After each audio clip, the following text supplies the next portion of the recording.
guys, Detector here. So today we're at a local swim beach area that I've hunted before, but I've never hunted in the water, and today that's what I'll be doing. I'll be strictly in the water today. And it's not terribly choppy, it's very windy, and there are rip tide statements, rip current statements out right now, so I don't think I have to worry about that at this particular location.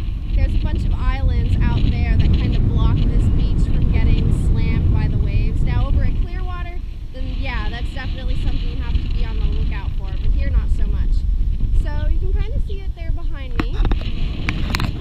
And I'll go ahead and give you guys a nice view. There's another park over there, and you can kind of see the water. Again, it's not like whitecaps or anything like that, but it's definitely windy.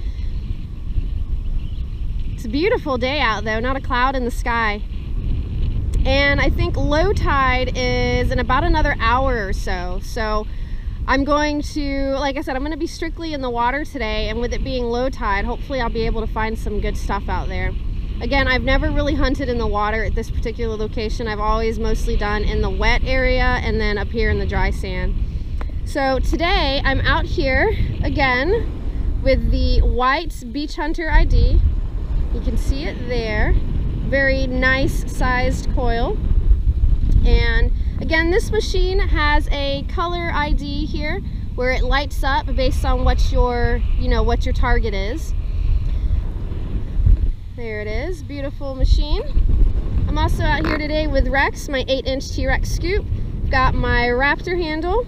I've got all my good stuff. I've got my snorkel and goggles out here today, again, because I plan on being in the water and I might need them. So I've got all of that good stuff. And I am in my wetsuit.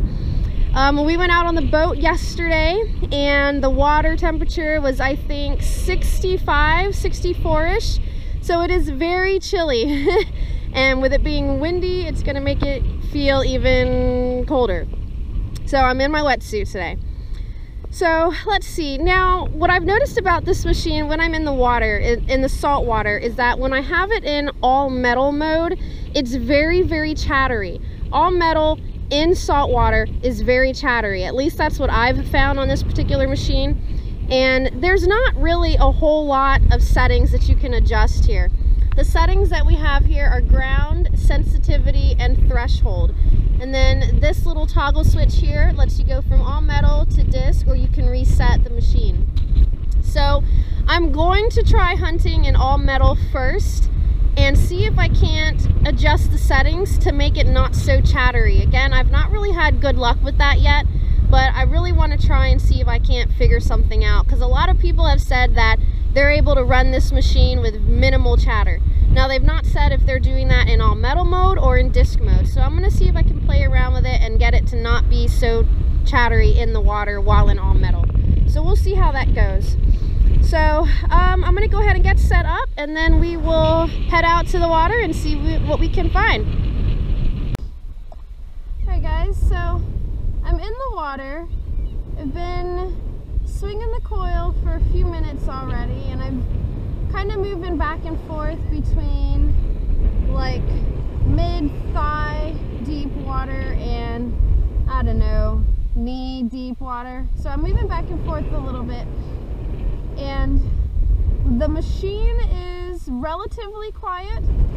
I am getting occasional, I guess, threshold noise, or just I guess the machine's just picking up the salt in the water, but it's not terribly bad. I am having to swing multiple times to try and determine if it's a legitimate target or just threshold noise. So like right now, I keep hearing a sound that I'm not sure if it's a target or threshold. I'm pretty sure it's just a threshold. So now if I switch it to disc mode and swing back over this area where I thought I was potentially hearing a target, now I'm not hearing anything. So it was threshold that I was hearing, not an actual target. So I'm going to go ahead and go back to all metal. There we go.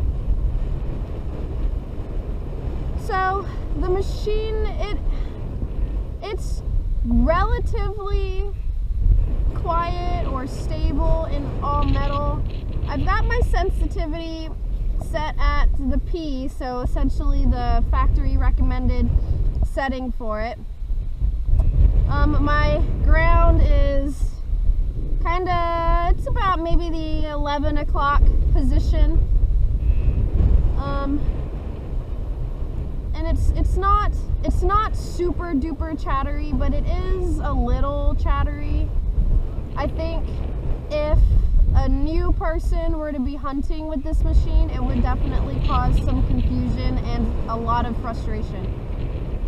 Just because, while I'm not necessarily frustrated at this point, but I know if I was a brand new hunter, this would be very frustrating because I would be digging every single sound and it wouldn't be a legitimate target. So I've got another sound here.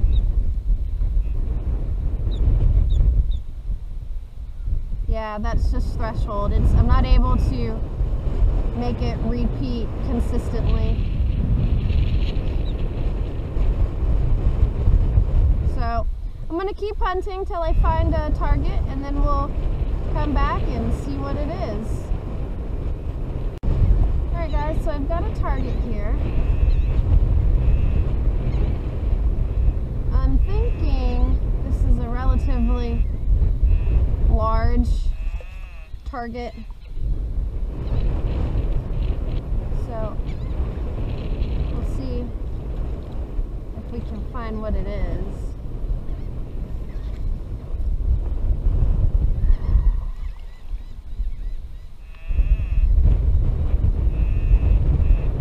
Still there.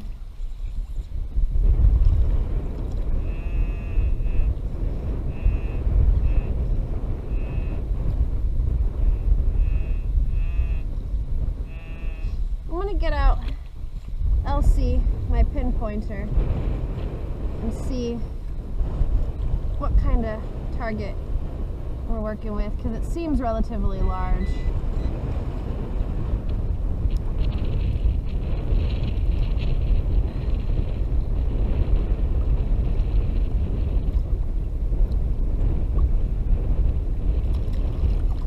So I'm thinking this target's relatively deep too, because I'm not being able to find it with my pinpointer.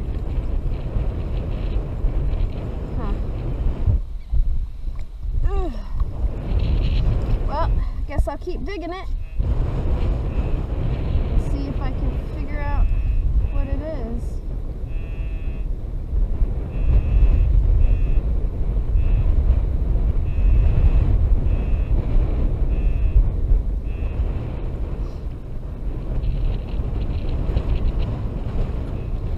So I just spent the past, I don't know, 10-15 minutes digging a target, and I'm sad to say I've got a man down. So Rex is broken. Well, Rex's stick is broken. I broke him. So yeah, that sucks. Well, so I didn't find anything today so far in my hunt. I've been out here less than an hour, I think, and yeah, man down. So I'm gonna pack it back up and head back in, I suppose. Yep. Oh well. Alright guys, so that's the end of today's video, unfortunately, because of the mishap that happened while I was out hunting. So let me show you guys my scoop handle. So obviously, Raptor handle, we've not taken that off yet, but here is the bottom of my handle. And you can honestly kind of see that little rust line is, well, I don't know if that's rust, but that little line right there is where the handle sits inside the T-Rex scoop. And so you can see I was putting way too much, obviously, way too much pressure on it trying to get this mystery object up out of the water, and it broke. So yeah, so now I'm losing my She Detector name here on my scoop. I got to take my Raptor handle off and look at getting a whole new handle. My husband had to drill out Rex to get the bottom half of that wood handle out. You know, obviously it's always sitting in water over the weekend, so the wood expanded inside the T-Rex scoop. So here it is up there. It's already been drilled out, and you know, all the wood has been taken out of it already. And I would grab it and take it down, but my husband sprayed the whole thing with some stuff, so yeah. So I'm not going to be touching it. But yeah, you know, I really wanted whatever was in the water. I still don't know what was down there. It was big. It was something big. And on the whites machine, well, you can't see the color ID, it's on the other side, but it was actually ringing up in the yellow range. It was kind of jumping back and forth between yellow and red, so between something good and iron. So I don't know what it was. I don't know. I really want to go back and try and get it. Like I said, it was big, and it was kind of ringing up in the good range, so I don't know. But yeah, so I broke my scoop. So it's a really short video. Although this does give me a chance to look at a carbon fiber handle. I've seen them before. I know they make it for my scoop.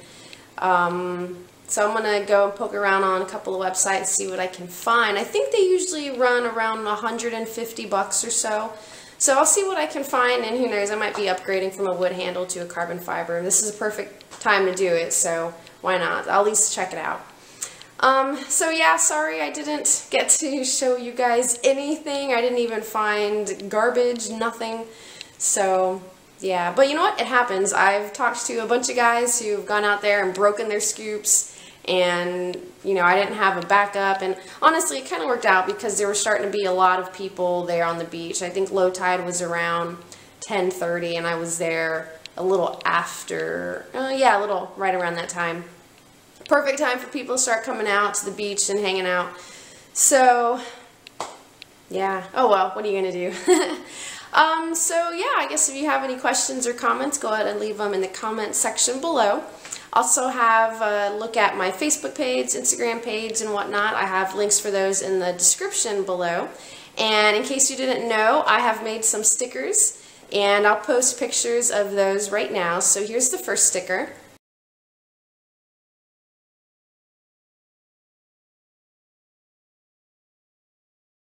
Alright, and then here's the second sticker.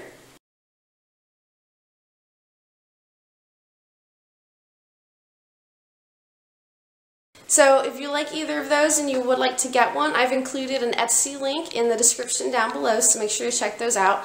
I also just ordered 3 new stickers. They're not here yet. I'm hoping they'll be here this week though. And once I get those, I'll go ahead and put those up on my Etsy shop, and you can check those out. And until next time, I guess I will see you guys later.